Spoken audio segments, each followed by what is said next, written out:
just kidding. It'll be fine.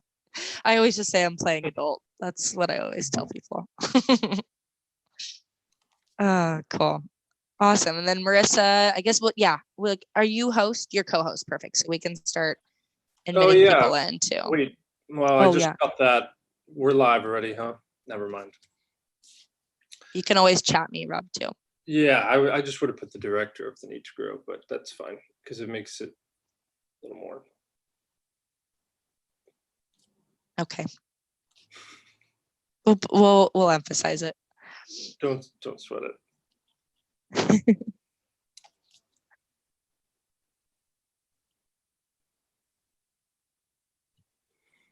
All right. Good morning. Good morning, Gio. Good morning, Sophia. Good to see you both.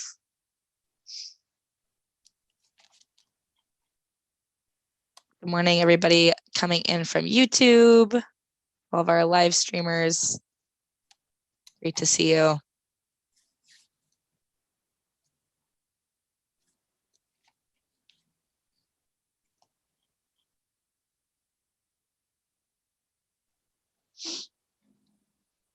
Can you see the waiting room there, Carly?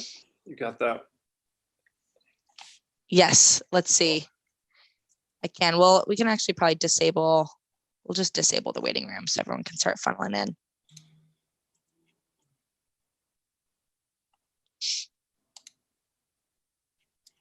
Good morning, or good afternoon, or good evening, wherever you're tuning in from. Thanks for joining us.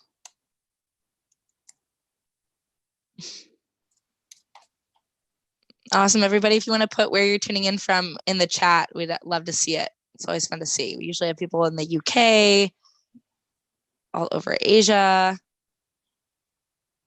all over the US. So let us know where you're tuning in from.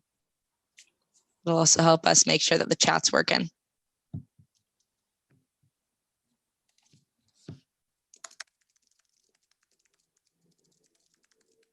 Awesome. New York, Chicago.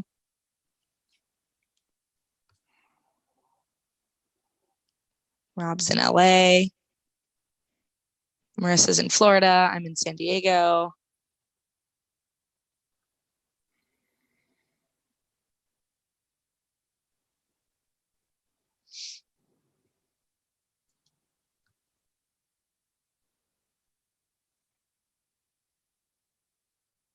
We'll get started in about 2 minutes. So if you need to grab your coffee, your tea, snack, whatever you need.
And Carly, are we getting started at around the next couple minutes, or what do you usually wait to begin for? We'll get started. We'll get started in about 15 seconds. I usually give people just a little extra second just to log on. Yeah, we'll get started, Rob. Yeah, just curious.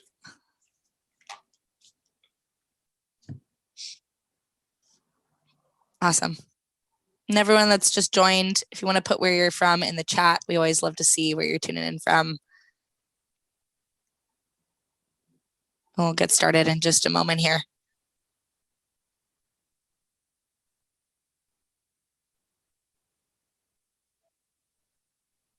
All right.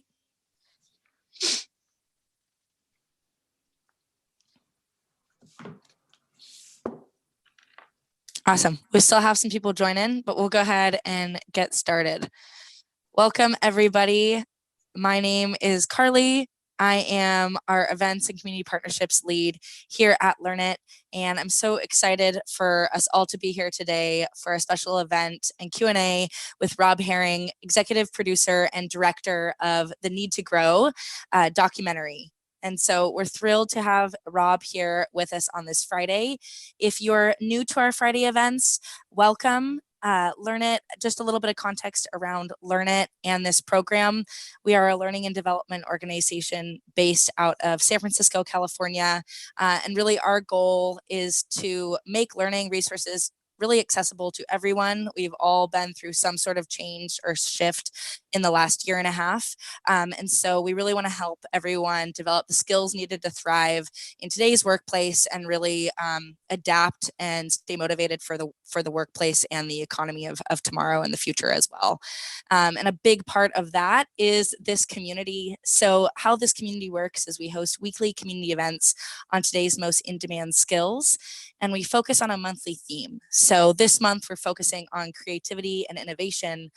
So what better way than to round out this month than with Rob and to hear from himself on the making of this amazing documentary film and his journey into filmmaking.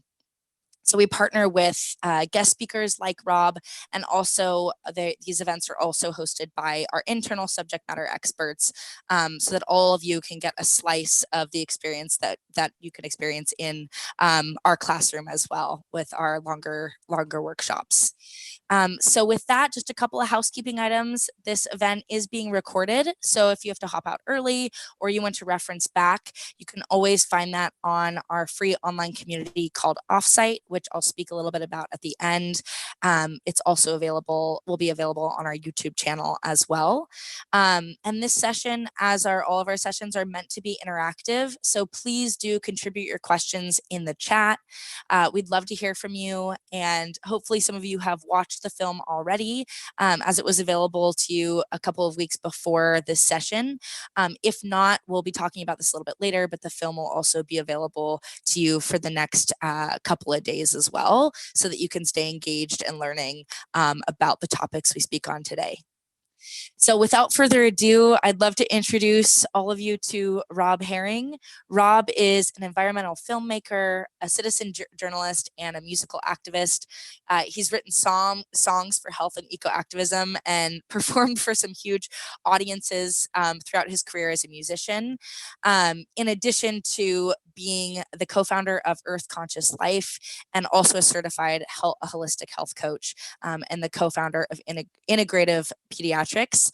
And the most kind of top of mind thing that Rob is currently in, and why we're so excited to talk to him, is because he is the director and the producer of the award-winning film of The Need to Grow, which was narrated by Rosario Dawson and has been seen in over 175 countries. I learned so much just in the film and had so many thoughts and takeaways and actionable things that I could start doing to think about how I contribute to our environment, and the role that soil plays in the kind of scope of environmental protection. And so really thrilled to have Rob here to talk about the film and to help all of us kind of become more aware of where we come in this ecosystem. So Rob, with that, thank you so much for being here. I'd love to kick it off with just a little bit of background on your journey into filmmaking and what brought you to where you are today. Sure. Thank you for the intro. Thanks to everybody for joining and for maybe having a little bit of interest in this topic of, we're going to talk about soil a little bit today that can maybe seem a little out there, a little bit nerdy, a little very specific, but I hope by the end I'm going to inspire you as to why this is really critical to all, all of life on Earth. And that's why we got so excited about it.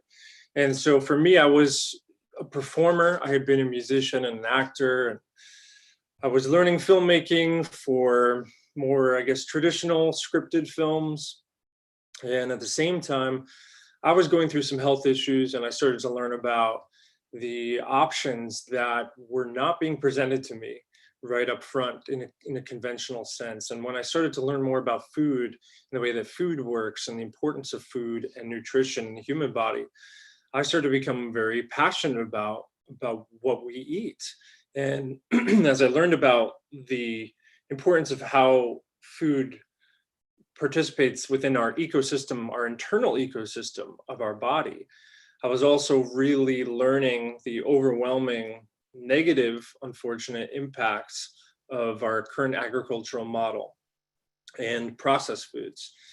And as I dove into that, it became very clear to me that, human health and environmental health are really the same conversation. The same things that were polluting our outside ecosystems are the same things that are eventually polluting our internal ecosystems. The same things that can regenerate the biodiversity and the resources of our planet, which we all know now is very needed, are related to the same things that can actually regenerate the internal resources and the foods that we consume to promote human health. And I was dabbling in activism around environmental issues having to do with food. And I was, still working in scripted film, and I saw this need for a different approach because what I was experiencing was a lot of negative blame pointing and a lot of frustration, very, reasonably there, because people were fed up or feeling overwhelmed. And we were at a time when we started making this film, me and my co-director, Ryan Wyrick, we connected over this idea that we'd watched so many environmental documentaries, it was just becoming numbing. It was becoming paralyzing. What am I doing to put the starving polar bear on the ice floe? And I don't know what to do to get it off. So we have to present, I think, more to this conversation than just raising awareness about the problems. And our film does, present some of those issues, and it is urgent, but we approached it from the lens of, can we tell the stories of people that are already creating the new food ecosystem? Because culturally, we could ride on the waves of other documentaries that came before us that really presented the issues. But we feel, and I still feel even more now than I did when we started this, was that if we're not presenting a solution at the same time as we're talking about a problem, we're actually doing a disservice at this point. We're just making people want to tune it out, and we cannot keep burdening people to learn about more problems or take on more guilt. They don't even know where to put it anymore. And so with that, I genuinely am the most optimistic that I ever was, because not only do the solutions exist, I firmly believe that when we arrive at that point culturally where there's a paradigm shift, it will happen much faster than we could ever imagine. And there is a lot of fear and there is a lot of doom and gloom, but nature has encoded in it ways to rebuild much faster than we can possibly fathom. And so we decided to set out to look for solutions for urban agriculture. Was initially the idea behind this film, The Need to Grow.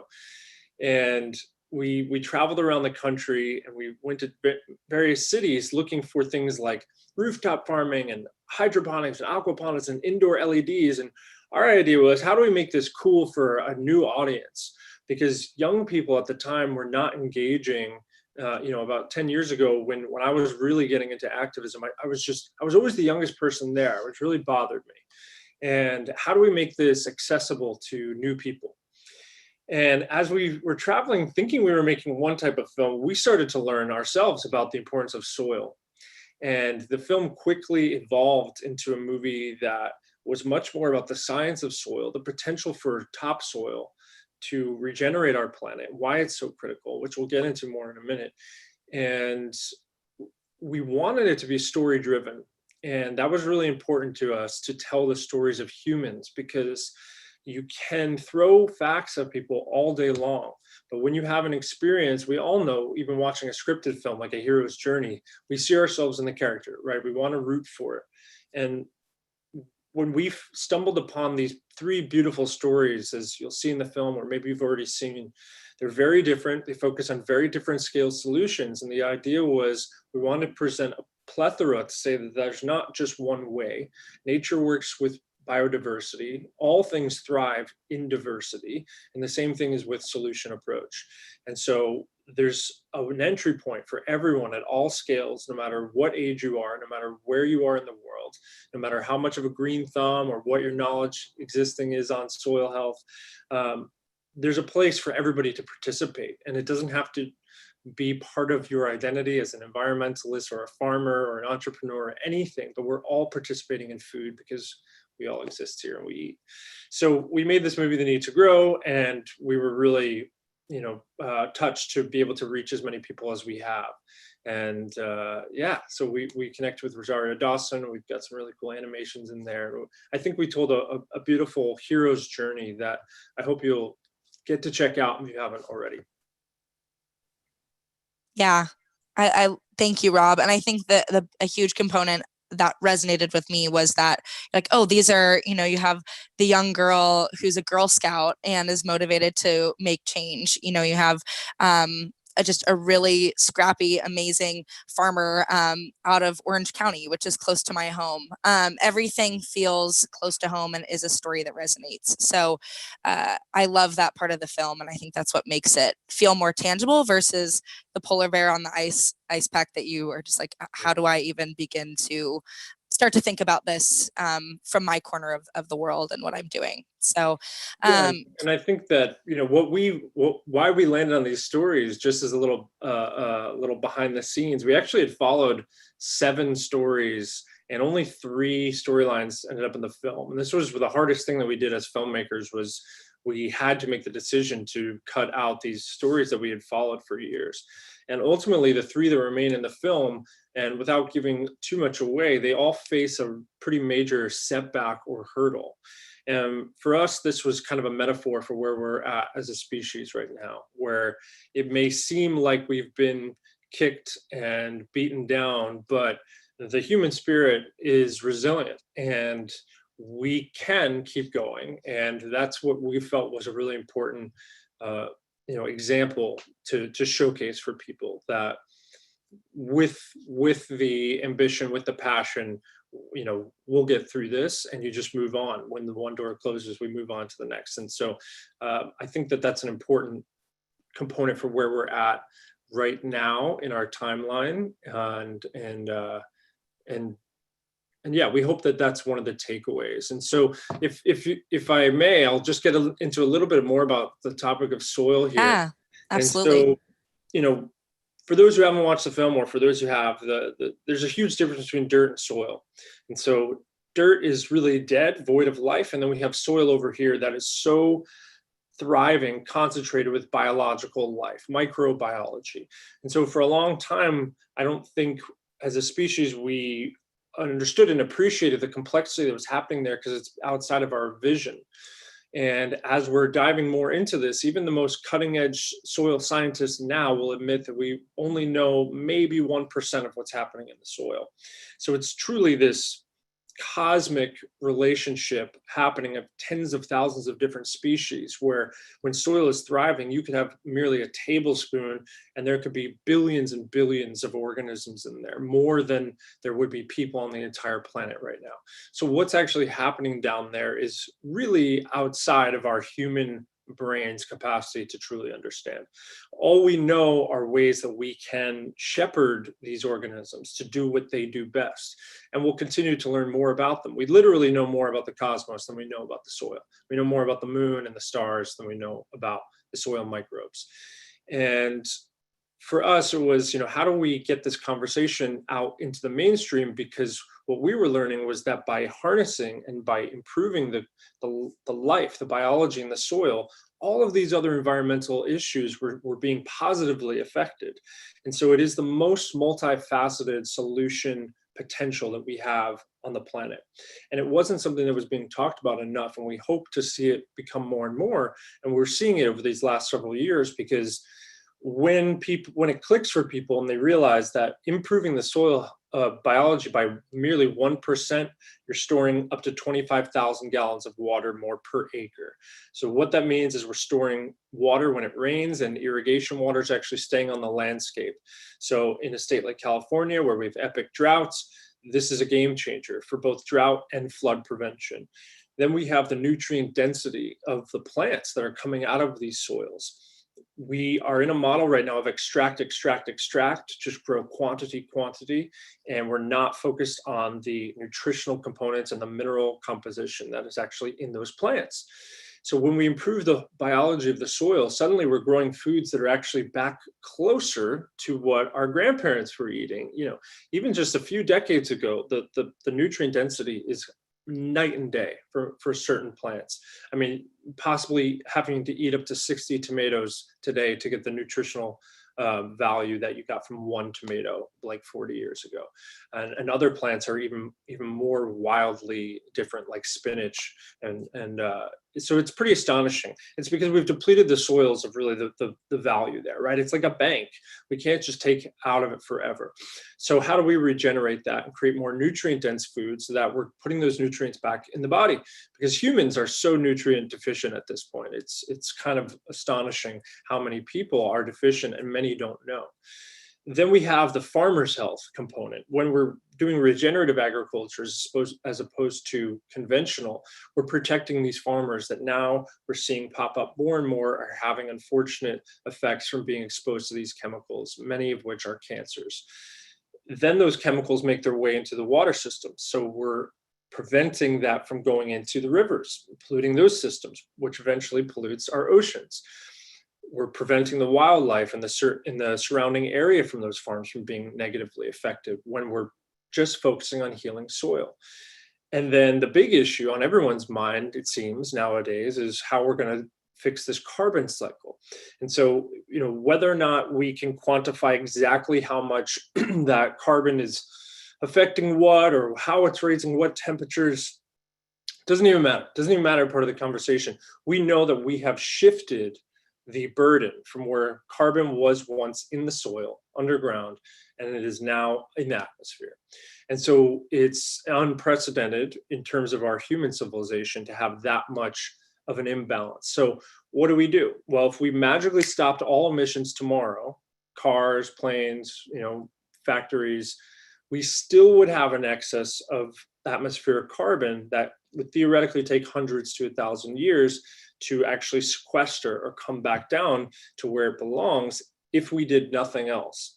And so this focus on just reducing emissions is a little bit eerie how it is the only thing that we talk about, because we really have to pull this back down. And the secret is soil. Plants do perform photosynthesis and pull those carbon molecules out of the air. But if we're tilling and not focusing on soil health, then it doesn't get stored anywhere, right? It's just that it pulls it down and it will go back up to the atmosphere. So soil health is the way that we actually capture it. And it's profound.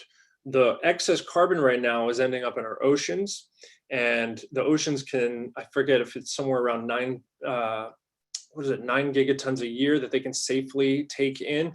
Point is, there's an excess that the ocean is now taking on, and it leads to carbonic acid, which acidifies the water and is a big driver of the coral reefs eroding. It's not the only component, but it's a major one. Whereas our soil systems can take in all of that excess carbon. So we can actually shift this. And the time will come when people will get there and focus on regenerative agriculture. But it's kind of this win-win-win-win thing when we focus on soil health, that it's improving almost everything at the same time. And it's the foundation for all life. So for us, it was this conversation needs to get out there in a new way. And can we make a film that's really an entry point to that isn't just so sciencey and putting people to sleep about, all like figures and statistics and looking under a microscope, but can we do it through a hero's journey, through a character-driven narrative? And I hope that we've done that with the Need to Grow. And I hope that you guys will check it out and be able to share it, just so that we can help show that there are ways to regenerate our soil, and not just tell people that there's a problem. Yeah, I love that. And I think also for some of us, and people maybe who have seen the film or have not, but I mean, even just Michael Smith is an example of just innovation in terms of how we think about regenerative agriculture and closing the loop, and just the power that there is in regenerative agriculture. But are there any, for just practical ways for people, whether you're in a corporate environment or even just people working from home that maybe even have, are going into their fridge more often, or maybe are thinking about a home garden now, what are a couple ways that we can kind of think about being part of that process of change? I captured a couple ways from the film of composting, vertical farming, seed saving, but I'm curious to hear from you on the number one thing you kind of think people can start doing in the next week, just to start thinking about, soil and a healthier ecosystem around soil and farming specifically. Just because there's so much conversation around, like you said, reducing emissions and these different ways. But I'm just curious to hear from you on what's a tangible way we can think about soil and being a part of the solution there. Yeah. The one answer that I want to give is composting. And this is where right now we're chopping up the ends of our vegetables and we're putting them into the trash, and they end up in a landfill. When they go to the landfill, they erode in a way that is unnatural because there's no oxygen present, and they erode into more greenhouse gases that are actually more potent at capturing heat than even carbon dioxide, methane, and nitric oxide. So when we transform a problem into a solution, I think is really powerful. When we look at the ends of those carrots, or the end of the lettuce, or whatever, or the rotting spinach that, I didn't finish the whole container because it's just too much, and I'm just going to dump that out. But that actually was pulled out of the soil, and it should be going back in, right? Nature doesn't have waste. We're the only species that does that. We should be closing that loop. So these are actual nutrients that could go and sit into a landfill where they become totally useless and then become part of further greenhouse gas emissions. Or can we compost ourselves or get it to someone who does? And so the real solution that I want to give, that is the number one way for anyone to participate, is the thing that you're going to do. And what I mean is, the solution for you is not the solution for everyone. And to compost at home yourself is not going to be what everyone's going to do. I'm realistic. I know how it works. Maybe that's getting your food scraps to someone who composts in your neighborhood. Maybe the number one solution for you this week is just to type in compost and your zip code and just see what happens. And we need to build on these small successes, because not everyone's going to become a farmer. Not everyone's going to grow 100% of their own food. That's actually pretty unrealistic. Not everyone's even going to start a garden bed. I would love that. But maybe you could grow indoor with some of these kind of hacks of the lighting systems. There's a great system called the Click and Grow, and just grow your own herbs. Maybe I'm just growing my basil and my cilantro in a way that I don't have to go to Trader Joe's or Whole Foods and buy this plastic container where I used 2 parts of the sprig and I threw out 75% of it anyway. Now I'm reducing that carbon footprint of it traveling to the store, but I'm also eating food in a way that is closer to nature. We were supposed to eat food as close to picked and ripeness as humanly possible. And some of parts of the conversation that are missing around organic just means that it's not sprayed with certain things. It doesn't actually mean that the food is nutrient dense. It doesn't actually mean that the food was grown in a way that regenerates our soil. So when we eat food as close to being picked as possible, it actually has a completely different healing potential. There are polyphenols and antioxidants that are there that are not even there in the food that you would find, unfortunately, on the grocery shelf, because many of those foods have shipped thousands of miles. How long have they been sitting on the shelf? Now, still, organic is always going to be better than conventional. If you have the option to buy that, I would recommend looking at the list called the Dirty Dozen. If cost is prohibitive and it's, I can't afford to buy everything organic, of course. So let's look at the Environmental Working Group, ewg.org, I believe is their website. It's very famous now, the Dirty Dozen, and they show what are the plants that have the highest pesticide load. Every year they show a new list and they update it. And that means, can I at least avoid buying those things conventional and switch those to organic so that I'm not getting the really high dose? Usually those are things like berries and some leafy greens because they're really susceptible. Things that have thicker skins like banana or something, not as big of a deal if you don't buy them organic because you're not consuming quite as many pesticides, at least from the human health standpoint. We still want to go organic as much as possible out there. So for some people, it may just be going to my farmer's market this Sunday and maybe asking, hey, do you grow using any regenerative practices? Are you even organic? A lot of farmers at the farmer's market are not organic, and people think I'm at the farmer's market, yay, it's safe and it's good and I'm doing my duty, but you're just buying pesticide covered food that was picked a little bit more fresh. Maybe there's a little bit of benefit there.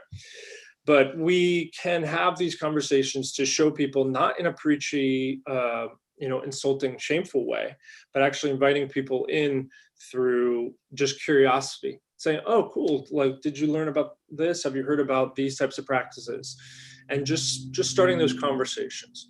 And so I think I would always recommend to people after we do screenings is composting, I think, is the kind of lowest hanging fruit in terms of where that will have the biggest impact, because so much food waste ends up in landfills. And we not only need to compost at home ourselves individually, but we need to pressure our cities to take this seriously. That there are cities that do this. The plans are there. It's not a hard program.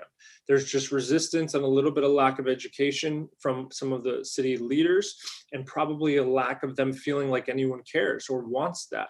But they can create green bin programs to pick up food waste and specifically put it back to compost.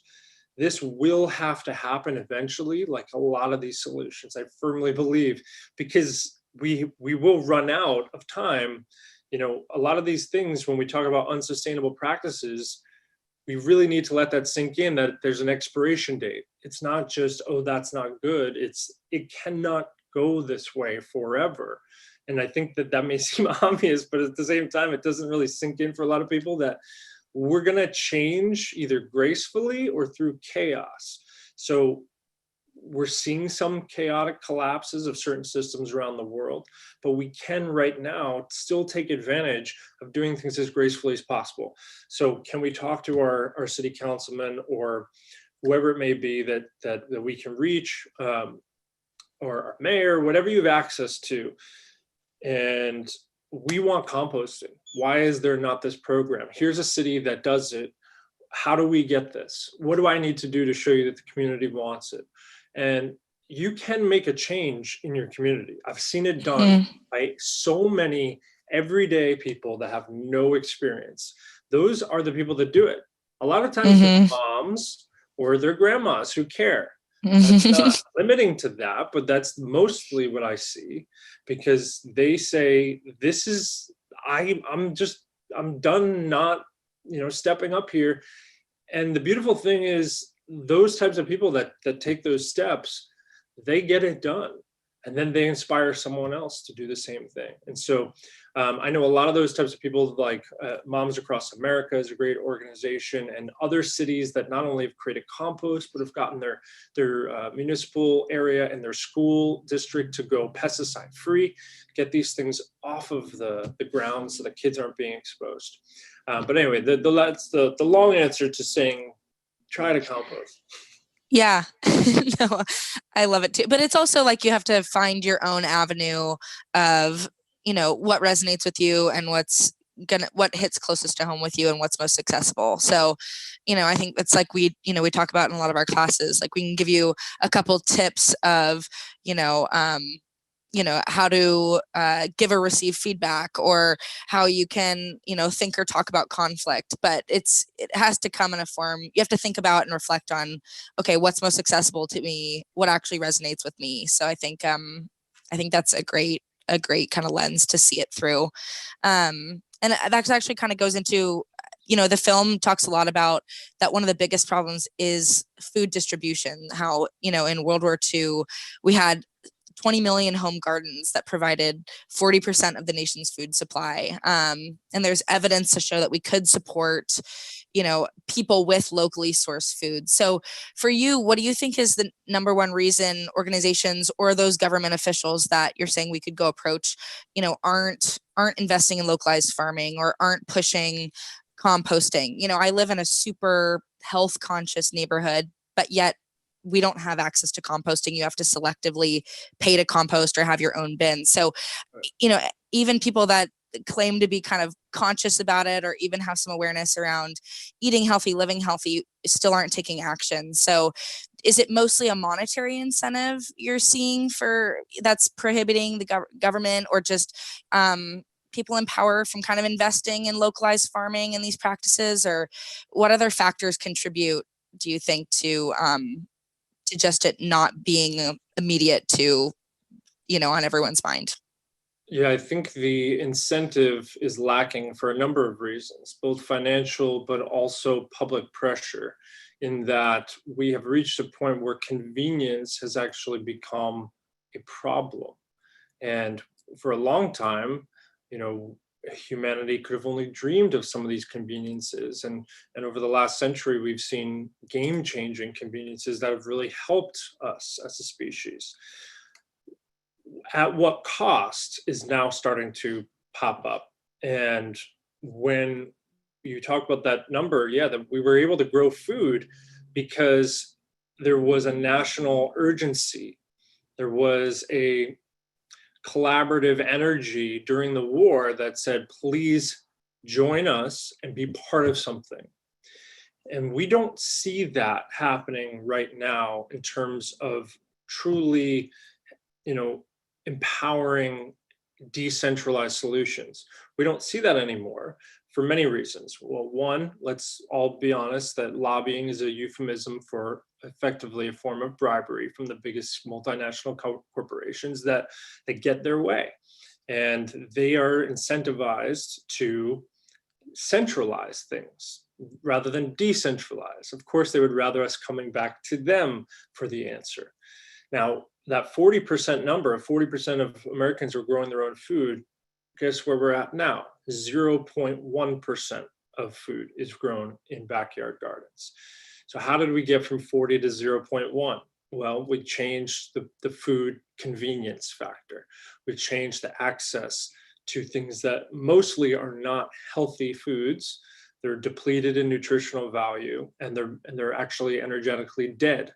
And so we have, our microwave frozen dinners, we have our fast food access, and all of those things have really skyrocketed at the same time as then people said, well, I don't need to do that anymore because I have someone else doing it for me, right? So it's that convenience factor, but at what cost? So we're seeing at what cost, and a lot of it has to do with our food insecurity, actual food deserts where people, particularly of lower income or even First Nations or indigenous communities, have virtually no access to fresh food. It is literally, in my opinion, criminal because of how much the food system has come in and hijacked certain communities and prevented them from evolving to have access to fresh food. Some of those numbers are staggering when it comes to the indigenous communities, how far they have to travel just to get to a supermarket. And most of them are eating out of literally gas stations or eating, processed food, junk food. And they have the highest rates of many chronic diseases. And so this is the cost that now it's being put in our face. How much do we want to go down this road of being so susceptible to collapse?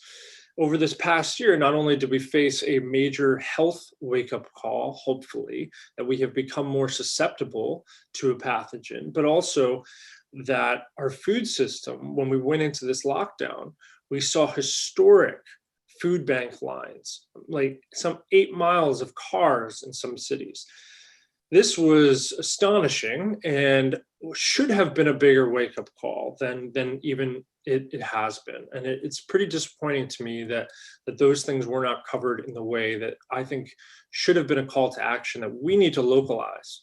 And many officials are really trying to please the public. And so they want to have their job back the next year, right? Politicians are really good about prioritizing when they know that they might not get reelected if they don't take this seriously.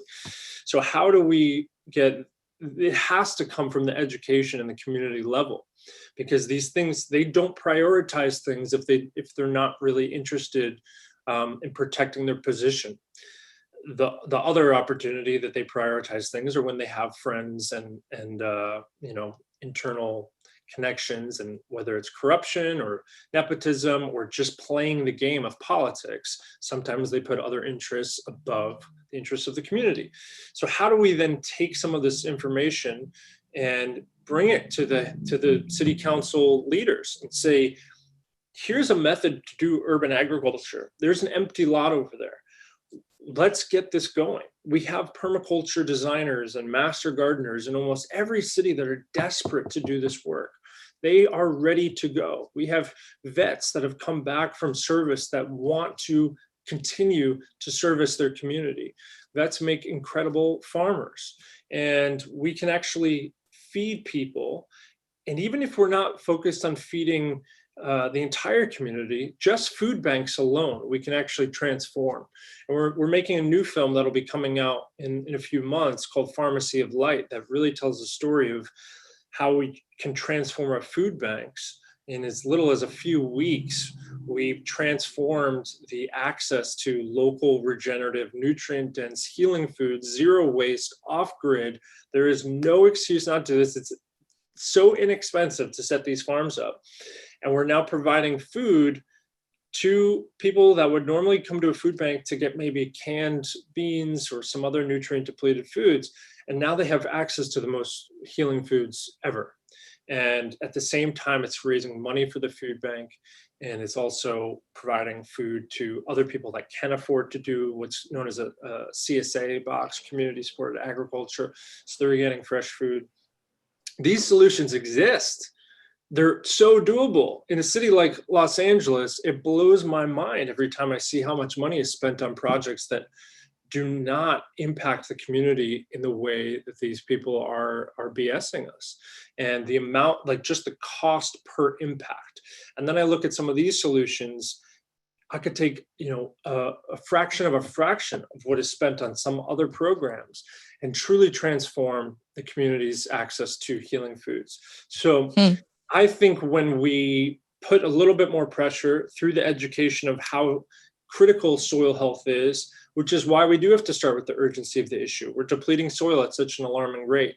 We do have to do that little dose of fear. We try not to make the movie just this fear-mongering thing from other films, but you do need to set the stage of the problem, otherwise no one takes it seriously. And so if we're not at this stage now, with lack of access, with chronic disease running rampant, with our soil systems being depleted, with glyphosate, a terrible carcinogenic chemical that is the main component of Roundup that Monsanto makes. Monsanto was recently purchased by Bayer. They are facing an enormous amount of litigation right now of people coming forward that have been impacted. So the community can step up and say, we want access to local food, and it's not as expensive as some of the other things you're doing. It will have a greater impact. Yeah, I love that point of kind of like the community coming together. And I know towards the end of the film, Jeffrey Smith kind of shares that technology and social learning help people think more locally and connect with their community. And so part of what I think what even everyone in this room here is already kind of a believer in community and being a part of kind of learning together. But what do you think community connection, again, like you said, the last year and a half has been pretty disillusioning for a lot of people. And the reaction, with social justice and with health has even sometimes been a little bit underwhelming for people, of saying, wow, we went through all of this trauma and this crisis, and we're still not, fully addressing it in the way I'd like to, or, I'm still feeling a little bit helpless in terms of my career growth or just the issues I see in the world.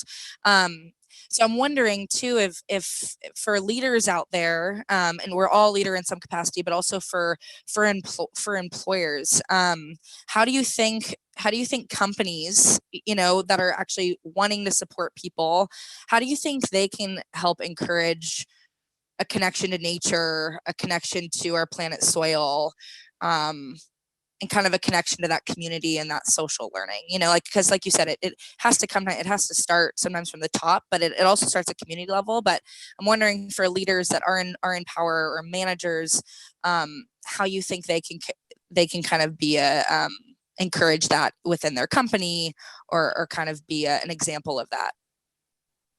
Yeah, I would invite company leaders or leaders of a community to look into the science of connecting to what we call nature. What we're actually finding out in the neuroscience now is that, our feelings are deeply rooted in the brainstem of where, like at the base of our evolution. For a long time, psychologists, I think, thought that feelings were getting in the way of rational, logical thought. And this may seem like a bit of a tangent, but it'll come back around, because it's not that emotion is really getting in the way of, as we once thought about the brain. It turns out that there's feedback that we're getting from our environment that is actually critical to telling us, are we in the right place? Is this working or not? When we're depressed, when we're exhausted, when we're emotional in negative ways, this is actually the feedback to tell us that something needs to change. Now, what it gets to is this concept of biophilia, which is the love or adoration of being connected to nature. And part of nature is other humans, is community. And we all have this deeply within us. And part of it is about feeling heard. Part of it is about feeling seen and supported. Now, on a company landscape, if I was running a business, that would be so critical to the way that I would run the culture of the company. And I would really look into the brain science and the human health and physiological science on exposing people to fresh air, green spaces, plants, and sunlight. And the way that we can do that is, maybe it is just encouraging or carving out time for people to have that, or maybe it is greening up the inside office if we're still working in an office space. Those things are very real. There's very real data on having plants in the room and what that does to people's wellness and their mental wellness. And so we have to see this connection now, that if we can almost look at it from a selfish way as a CEO, that if I want more productivity, my employees should be feeling good. They should be feeling optimized. They should be feeling loved, supported. They should be feeling connected. Now, we can actually increase their stamina, their mental stamina, their physical stamina, when we start to focus on their health, when we start to connect them back to the natural world. And so when the more that we're, only forced into a cubicle, indoor, closed windows, no access to light, no time outside, every time that we distance ourselves or disconnect us from the way that we evolved, we're doing the opposite of optimizing our physiology. And we know that things like forest bathing make a very real difference, not only in people's immune systems, but in their mental health. Now, if that doesn't seem like important, well, guess what? We now know that, yes, people's immune systems are critically important if you want them to be there, if you want them to be able to perform, or do you want them to be sick for a week or worse? So we need to protect our community's immune systems. I think that should be of the utmost importance if you're trying to get a productive result. We need to protect their mental wellness if we're trying to get a productive result. I would invite CEOs to look into the science of the microbiome and the gut-brain axis. We're actually making another film about that called Gutted. That'll be maybe a year or two away. But we're looking at the very real science of the microbiome. I invite them to read books like The Mind-Gut Connection, and to then maybe it's just throwing a few of those ideas out to your community, whether it's through providing certain foods or providing certain education, or hey, can we grow some food outside? Is that a worthy investment? Some people may think no. Other companies will see the value on the back end, and it may not be immediate. But am I allowing my team to go out and get fresh air as much as possible? Are we literally incentivizing that? There are other parts of the world where companies will make sure that their employees are doing things like Tai Chi or Qigong, or actually managing their stress. So when we go out into nature, very real things happen in our physiology in terms of our blood pressure, our immune system, our heart rate, and our mental health and our mental wellness are completely transformed. And so I encourage people to get as much time in nature as they can, touch the ground.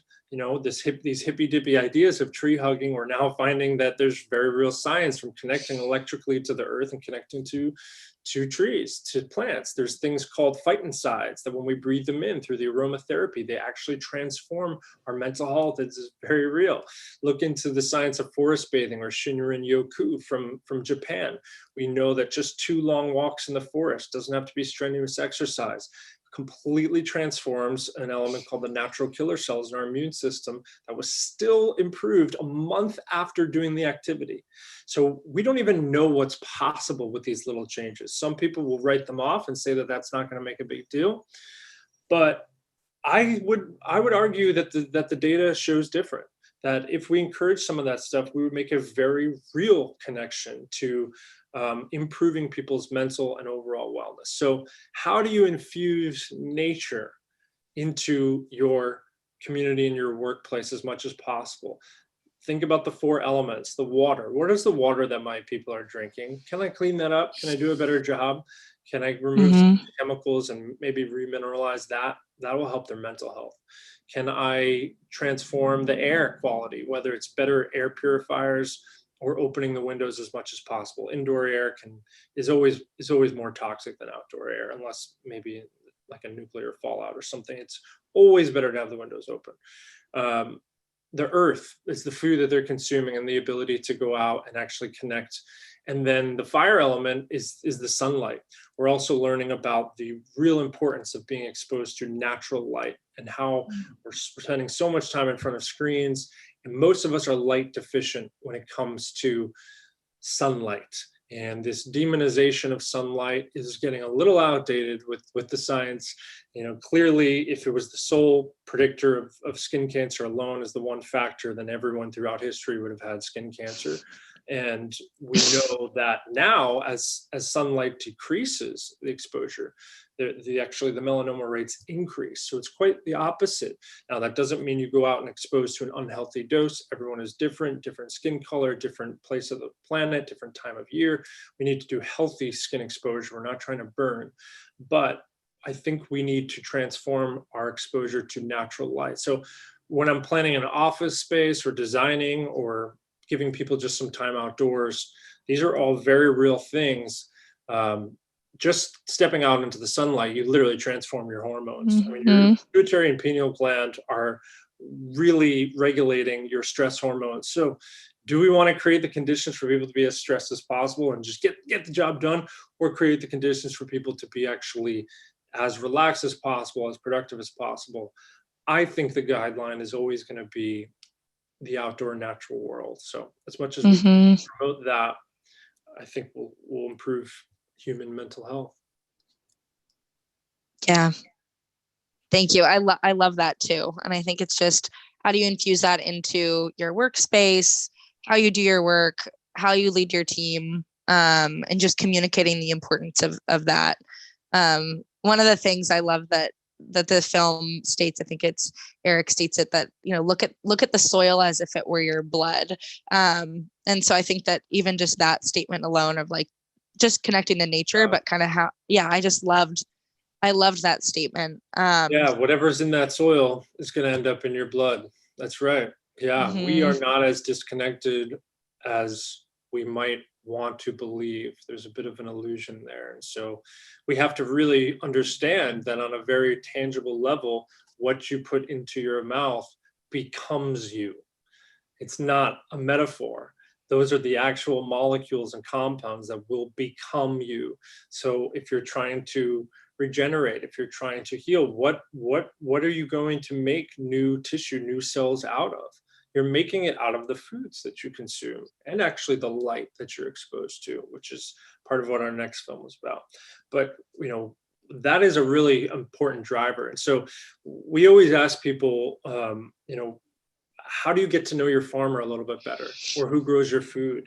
And just even to take a moment of reverence before every meal and just think about, wow, a lot of work went into that. Who participated in that? Was there an animal that gave up their life for this?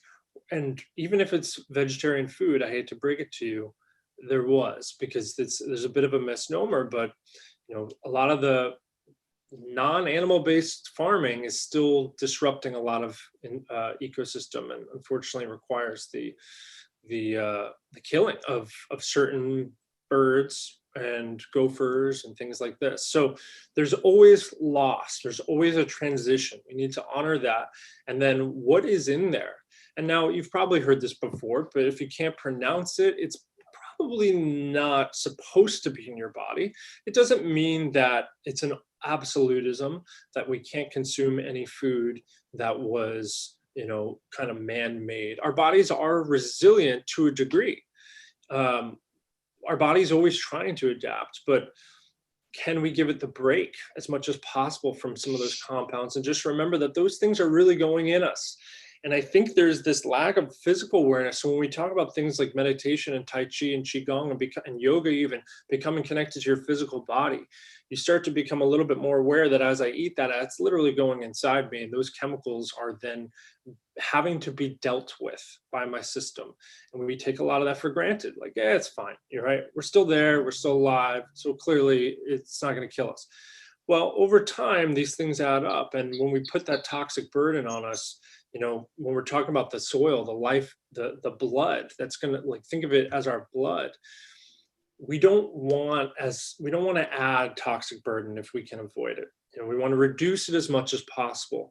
My doctor friend that I co-founded Integrative Pediatrics with, I'm not a doctor, he's a medical doctor.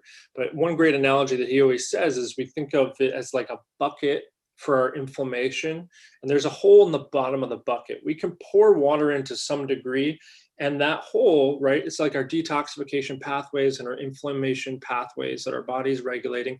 We can handle stuff to a degree, but when you put in so much that it's racing against this little drain, eventually that bucket overflows. And when you reach that point, you've reached kind of a threshold. Now we're getting into states of chronic inflammation. We're getting into states of, over toxic burden. So the body can handle it. And so some people like to kind of belittle nutrition and belittle the idea of natural foods, which is a word that has been hijacked. It doesn't really hold any meaning, but in terms of the food labels, right? If you see natural, it actually is an unregulated term. It means nothing. But when we're talking about the conversation of, well, were these things that our bodies evolved to be able to handle, or were these things that now in the last blip of human existence we're now burdening ourselves with, through the roof? And it just makes common sense that we should be leaning towards the things that our body has had centuries, millennia to handle. It knows what to do with those compounds. So yeah, it can handle, the occasional indulgence, and our bodies will make it through. But thinking of that as our bloodstream, I think it's a beautiful metaphor, because every time you eat, you have to go, do I want that to actually be my body? Do I want this thing, whatever I'm holding in front of me? It may taste amazing, and it may be made to hijack your taste buds too. And so when you transition away from certain foods, at first, it's going to be really hard, right? That's the addictive chemicals that are in there. But know that over time, it doesn't take very long. The taste buds literally change. And this is not like my opinion. You will actually taste things differently when you've removed certain excitotoxins and flavor enhancers from your food system, from your diet. You will actually start to taste the minerals and the compounds that are in vegetables and fruit in a different way, and you will go, whoa, that's actually good. But we're getting numbed a little bit by the conventional processed foods. So the game is stacked against us. It's not easy to do this. And the convenience and the access and the cost and all of these things, I get it. It's really hard. And we have to find a buddy, if we can, to work with us and say, hey, I think I'm going to try to pay attention to this a little bit more. Are you interested in doing this too? It doesn't even have to be someone you know. Find a support group online, find someone. That's really powerful, to collaborate, mastermind with someone else who's at least holding you with a little bit of accountability, but is there to support you. It's like any other addiction. We have 12-step programs for certain addictions. We need to have those for processed food addictions, I believe, because they're going to always be there, just like alcohol is going to be for someone who had an addiction to that. It's always going to be accessible. It's, can we build up the resilience to say, okay, I think I'm going to try to prioritize this. And now it may not be that I have to be black and white where it's absolutism. I can never touch that again. But then enjoy those things when you're making the exception. But how do we switch that, and how do we create cultures, hopefully within our own family, within our own friends, to just be an example and say, you know what, I think this is cool for me, because I'm going to be better at the end of the day, and I'm going to know I'm supporting something that is regenerating my body and possibly generating the ecosystem. Yeah, I love that. We talk a lot about like growth mindset too, of you don't have to even be doing it yet, but just being open to learning, maybe trying something new, and being like, yeah, I haven't mastered that yet, or I haven't tried this yet, but just even having an open mind of trying things in a different way, of learning and growing. So I think that's a great lens to say, to put it in as well, right? Because it can feel really daunting to just be like, okay, I'm going to compost. I'm not going to eat any processed foods. Right. You know what I mean? I'm only going to take a 2-minute shower. Like just all these things. Yeah. I think a lot of times we put ourselves in this, like, I have to adapt all these new habits at once, versus kind of adopting this bigger mindset of, I want to grow. I want to try these new things. I want to, learn about new ways of doing things. So I really like and appreciate that. That actually doesn't work, to try to do it once. And so, like, keep that in mind. If you want success, then do it incrementally. I'm not a fan of diets. Like psychologically, they generally don't work. It's based off of an attitude of deprivation, and there are other ways to do that. And incorporating positive steps and successes, as you probably know, and this community probably holds these values, that you're not going to run the marathon the first time, and in fact that's not a good idea. You need to do little success after little success, which kind of goes back to that earlier question, is what is the right solution for people to do? It should be the one that they know they're not going to fail at. So whatever level you think, and you can be honest with yourself as to, well, I'm not going to go 100% organic next week. Okay. I'm not going to compost my food next week. All right, well, maybe what's one, can you commit to this that you won't fail at? What's the level where I will not fail at that one? Maybe it's I'm going to buy one thing organic that I used to buy conventional. If that's the level that you can comfortably commit to, do that. Literally, not like, oh, how cute and how nice. We're using the actual neuroscience to show us that this will be a success, and this will then breed to the next success. You do not get to the top of the mountain without taking step by step. And so know that if it's a step in the right direction, it is powerful. Some people might want to argue it's not enough. It's not enough. Well, to some degree, we have to do more than just the paper straws. All right.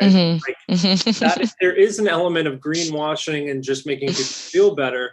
But I saw it as a psychological win when we started to move away from plastic straws. People will argue, well, that's such a tiny percent of the ocean pollution, which is mostly fishing nets, and that it's not going to make a big impact. But for me, it was, well, if we can't even get this win, then we're screwed. If we cannot even transition from the thing that most people don't physically need, some people do physically need a straw to drink through, but most people don't physically need one. If we cannot give up the slightest inconvenience of plastic pollution, that really is only going to, we use it once and then it's going to end up like in a turtle. And we can't even do that. We can't move to the next thing. So to me, it was not so much about that impact on a tangible, measurable plastic pollution level. It was the cultural importance. And we need to work, in those ways when we're looking at a community level. And it's not about demonizing people that are doing something wrong, but can I get the community to do a win? Can I get my kids' school to have a small win? Working with people, realizing they're probably trying their best. Everyone is trying their best, believe it or not, no matter how evil we think that they are. They're probably doing the best they can with whatever situation and burden they think that they have, or whatever responsibility they have. So let's work with people. Let's not shame them. Let's actually say, here's a really cool thing that we're all going to feel better about, and it's going to move us in the right direction. And the same thing has to be true when we talk to ourselves. It's not, oh my God, what a failure, I messed that up. It's, oh, interesting. That was an opportunity for me to not be in line with my values. Why did that happen? Why didn't I make the choice that I thought I wanted to make? Don't demonize yourself, but actually just use it as feedback. And then how do I feel? Is this the way that I want to feel, or can I make a different decision? So love that. Food system and all of it, this is our greatest entry point into environmental sustainability, and vice versa. I always like to say that if you're an environmentalist, the first environment that you should be worried about is yourself. You are an ecosystem. Your gut is literally like the Amazon rainforest, and the minerals and the chemicals that are in your body are like the pollution are the chemicals we put in, and the resources that we've depleted, we need to rebuild. So start with your own environment, make yourself more available. And if you're really passionate about human health, realize that the environmental stuff is going to impact human health in the biggest way. And that's mostly through our agricultural system. So there's lots of ways that we can support, put money if we can towards those solutions, voting with our dollar. And then if we can't do that, put a little bit of time. Can I volunteer at the community garden? Can I volunteer with someone who is an organic farmer? Can I just take my kids or my grandkids on a little field trip to an organic farm to help them learn about it? Planting those seeds, especially with people that are young, I think is really critical too. Yeah. Thank you so much, Rob. I want to be respectful of your time. And we are at 11:03. And so I just want to say thank you so much for joining us for this discussion. I want to thank our community for being here, both on YouTube and here in the Zoom room. You still do have access to watch the film. And so I put the link to The Need to Grow here in the chat. If you do have questions or you want to connect with Rob after the film, I'll go ahead and share a couple of ways you can do that as well. Either on at The Need to Grow on Instagram as well as Facebook. And again, we'll also be emailing out that link to the film if you want to rewatch or watch it after this conversation. But I've just learned so much from Rob and the film, and I just want to say thank you so much for bringing this to our community, Rob. And we're so, honored to be partnering with you here. So thank you. It's been such a pleasure. I was just typing into the chat to thank everybody, but I'll say it out loud. I appreciate you guys just taking some time to learn about this kind of thing. And the film is, if you're watching this live before June 28th, we're doing a global free screening event. That's how we've given away the movie once a year. We've given it away for a whole week. So if you know someone that you think is feeling the environmental doom and gloom and might benefit from some inspiration, please share the film right now while it's totally free, just at theneedtogrow.com. And if you haven't seen it yourself, I hope you'll check it out and learn a little bit about soil, but also through the human stories that we've put in there. And that's what it's all about. It's connecting with our humanity, humanizing each other. The more that we learn, we need to be, being in those respectful conversations if we're going to make any of these positive changes. So thank you guys for taking the time. Really appreciate the opportunity. Thanks so much, everyone. And of course, if you have questions for Rob, you can always connect with us in Offsite. And I'll share a little bit more about that in the email after this session as well. And we're happy to collect more of those questions and also that accountability piece and that community piece. I know I'm actually working on a home garden right now. And so I'm working on starting to get that going. So anyone that wants to kind of hold each other accountable on some of these new habits that we're practicing, we all want to grow alongside each other. And I know I would love to hear about new habits or projects you're working on as well. So feel free to chat Marissa and I on Offsite. We would love to hear from you about what action you might be taking or a new habit you might try after this. So thank you, Rob. Thank you to our community. It was truly a pleasure. Happy Friday, everyone. Thank you, everyone. Have a good one.